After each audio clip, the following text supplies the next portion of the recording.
Captain Olivia Blackwood stood at the command center of the ISS Stormbreaker, her eyes fixed on the holographic display showing thousands of refugee ships fleeing from the approaching Ravager fleet. The experimental warship's quantum sensors detected energy signatures from over 300 enemy vessels, each one larger than anything humanity had built before. "Status report," she commanded, her voice steady despite the weight of the moment. This would be humanity's first contact with alien civilizations, though not how anyone had imagined it. Lieutenant Reed, her tactical officer, responded without taking his eyes off his console. Coalition Defense Station Helios is at maximum capacity. Their shields are failing, and they've got over 50,000 civilians aboard. The Ravager fleet will be in range in 17 minutes. The Stormbreaker had been humanity's secret project for the past decade.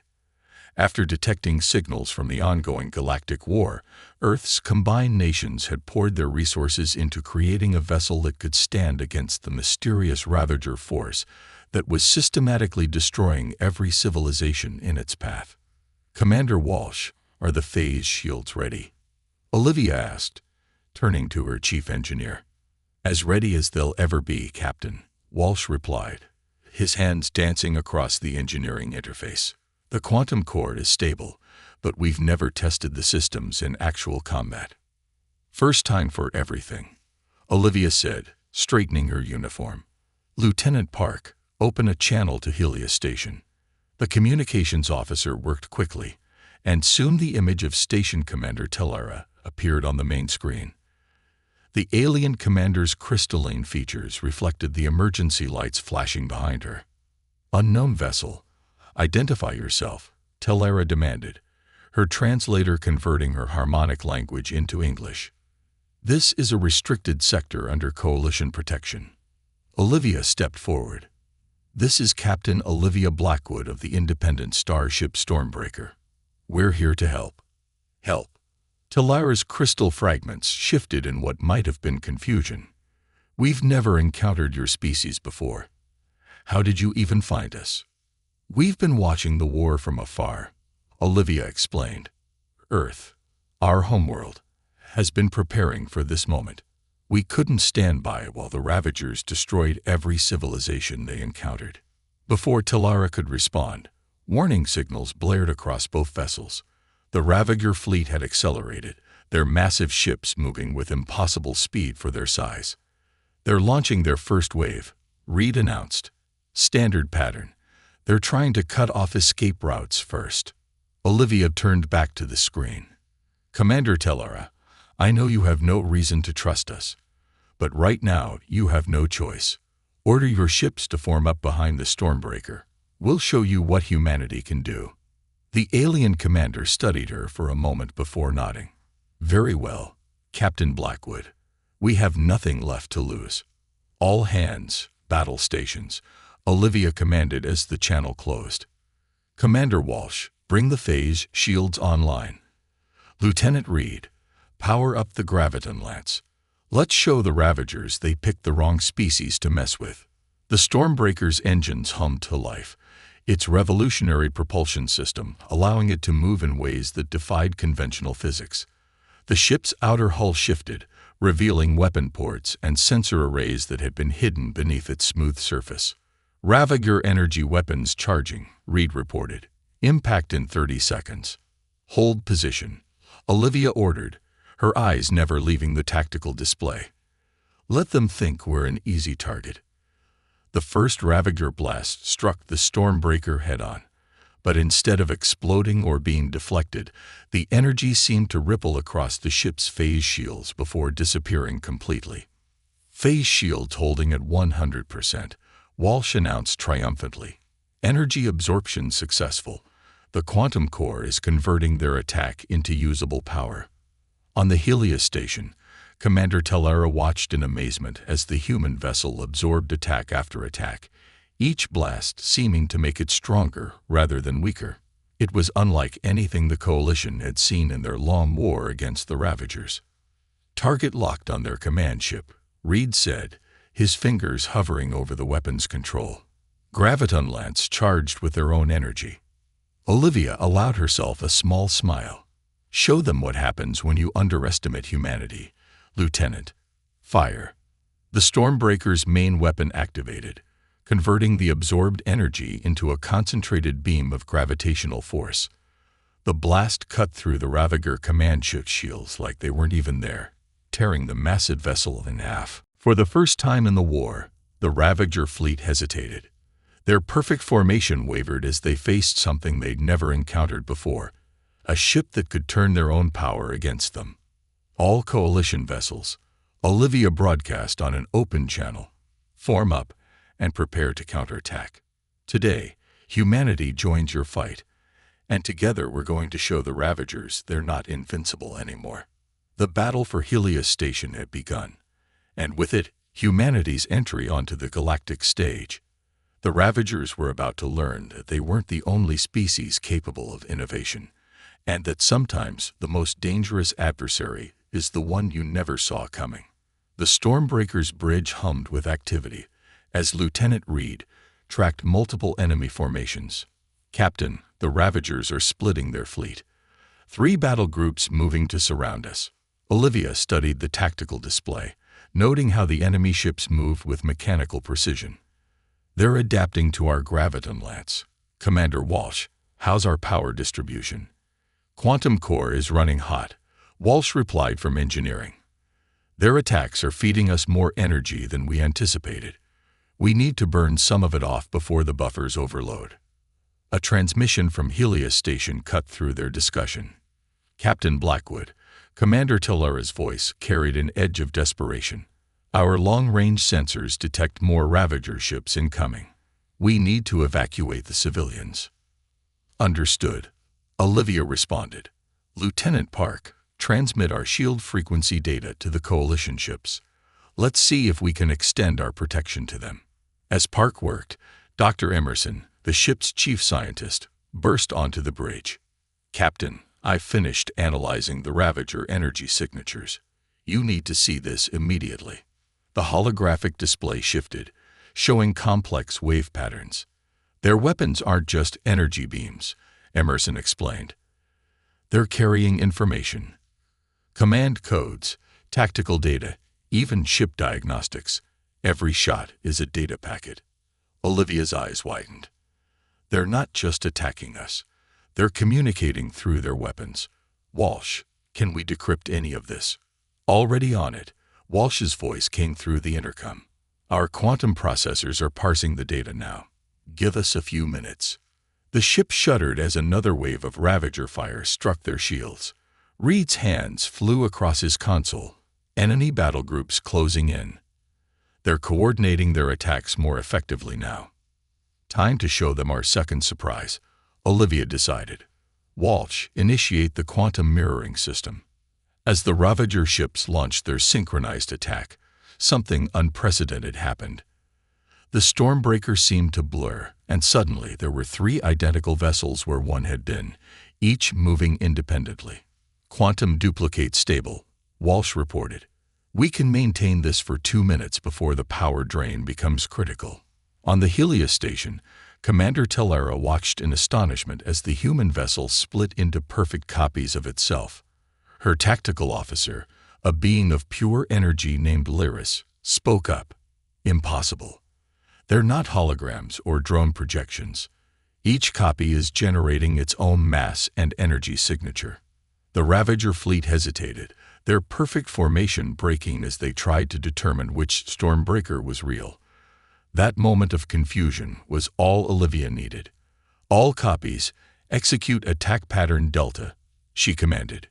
The 3 Stormbreakers moved in perfect synchronization, their graviton lances targeting key points in the enemy formation.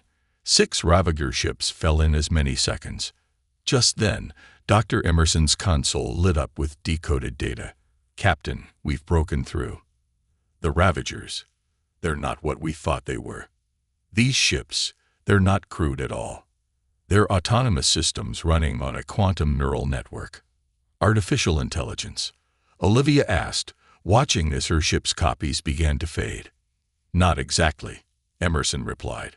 More like a distributed consciousness. Each ship is part of a larger whole. That's why they coordinate so perfectly. They're all fragments of the same entity.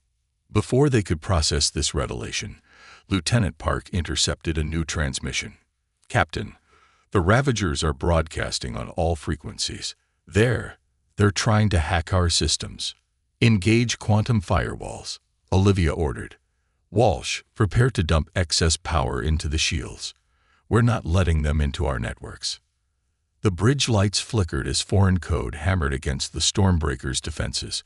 For the first time, the Ravagers were showing genuine interest in the human vessel, probing its systems with increasing intensity. "They want our technology," Emerson realized. "The quantum mirroring system. They've never seen anything like it. They want to understand how we did it." "Well, they'll have to work harder than that," Olivia said grimly. "Park, send everything we've learned to Helios Station. If something happens to us, the Coalition needs to know what they're really fighting." As the battle entered its next phase, both sides knew the stakes had changed. This wasn't just about defending a station anymore. It was a clash between two fundamentally different approaches to technology. Human innovation against Ravager uniformity, creativity against conformity. And the galaxy waited to see which would prove stronger.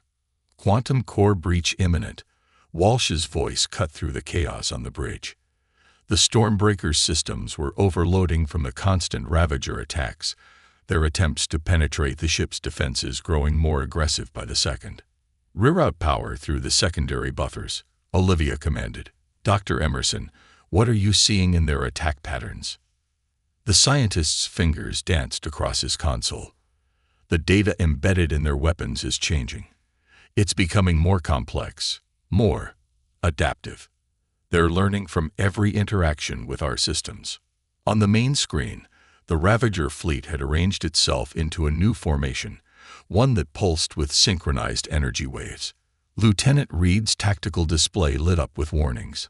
"They're linking their ships together somehow," he reported. "Power signatures are combining, amplifying. Whatever they're planning, it's big."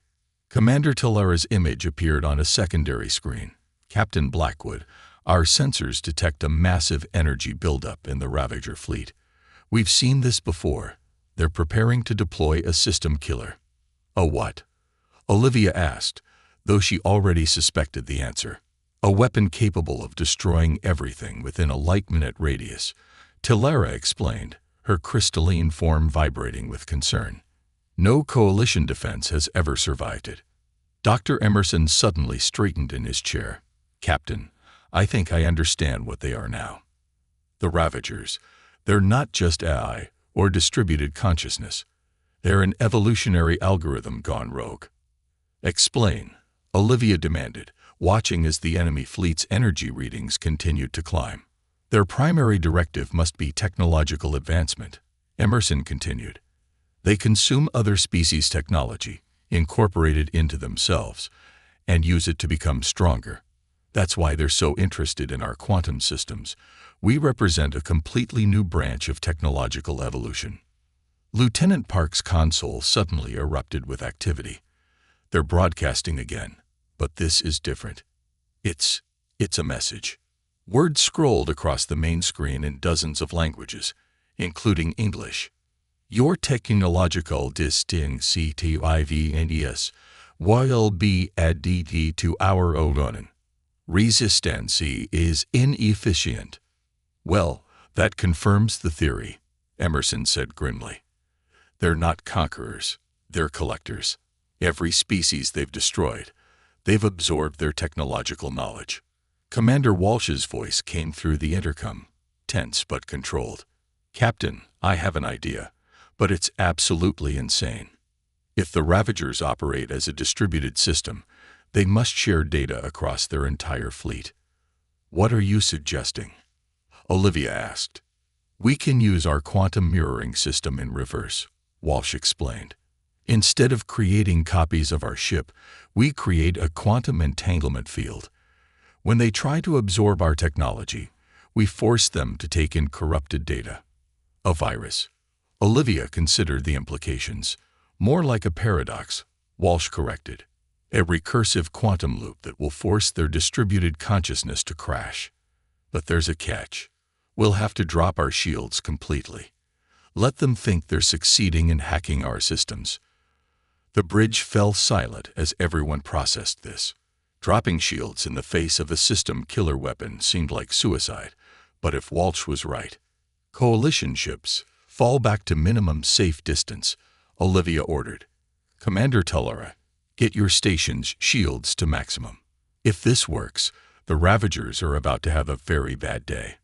If it doesn't, she left the sentence unfinished. What about us? Reed asked quietly. Without shields, if this doesn't work, then humanity's first contact will also be its last, Olivia replied. But we'll go down showing the galaxy that Earth doesn't surrender. Walsh, begin quantum entanglement preparations. Dr. Emerson, help him structure the paradox. Everyone else, it's been an honor. As the Stormbreaker's shields powered down, the Ravager fleet surged forward, eager to claim the advanced technology they'd encountered. Their system killer weapon continued charging, a failsafe in case the human vessel tried anything unexpected. They had evolved to counter every strategy, adapt to every weapon, and absorb every technology they encountered. But they had never faced human ingenuity before. They were about to learn that some problems don't have logical solutions, and that sometimes the best defense is a carefully calculated act of apparent surrender. The final phase of the battle was about to begin, and its outcome would change the galaxy forever. Quantum entanglement field ready, Walsh announced, his voice steady despite the tremendous risk they were taking. The Stormbreaker hung vulnerable in space, its shields down, as the massive Ravager fleet moved to encircle it. Their system killer is at 90% charge, Reed reported, watching the energy readings climb. We'll only get one shot at this. Dr. Emerson made a final adjustment to the quantum paradox formula. The recursive loop is encoded. As soon as they try to access our systems, it will spread through their entire network. Captain Olivia Blackwood stood from her command chair, watching as the Ravager ships drew closer. Their weapons pulsed with deadly energy, but held their fire. They wanted the Stormbreaker's technology intact. Lieutenant Park, broadcast on all frequencies, she ordered. Let's give them what they think they want. The message went out. Attention Ravager fleet. Our shields are down. We submit to your technological superiority. The words tasted bitter, but Olivia knew they had to be convincing. The response was immediate. Dozens of energy tendrils shot out from the Ravager ships, connecting with the Stormbreaker's hull.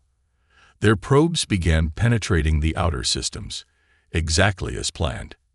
They're in our secondary databases, Park announced, moving through our defense protocols, approaching the quantum core systems. Wait for it, Walsh cautioned, his hands hovering over the engineering controls. They need to fully commit to the connection. The ship shuddered as more Ravager vessels linked to their systems. On the tactical display, the system killer weapon reached full power, held in reserve should the humans try anything unexpected. Now, Olivia commanded. Walsh activated the quantum entanglement field, while Emerson released the paradox code. For a moment, nothing seemed to happen. Then, like a wave of digital chaos, the recursive loop spread through the energy tendrils connecting the ships. The effect was spectacular. Ravager ships began to spin wildly, their perfect formation dissolving into chaos. The system killer weapon's energy dispersed harmlessly as its controlling intelligence crashed. It's working, Emerson exclaimed. The paradox is forcing their distributed consciousness to try to solve an unsolvable problem. They can't process it.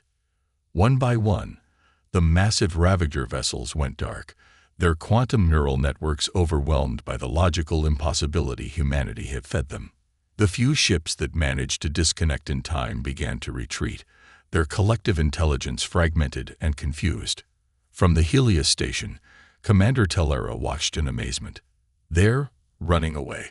In all our years of fighting, I've never seen the Ravagers retreat. Sometimes the best way to beat a superior force isn't to outfight them, Olivia replied, allowing herself a small smile. It's to make them defeat themselves. As the last Ravager ships disappeared into faster-than-light travel, the bridge crew of the Stormbreaker finally allowed themselves to relax. They had done it. Humanity's first interstellar battle had ended in victory.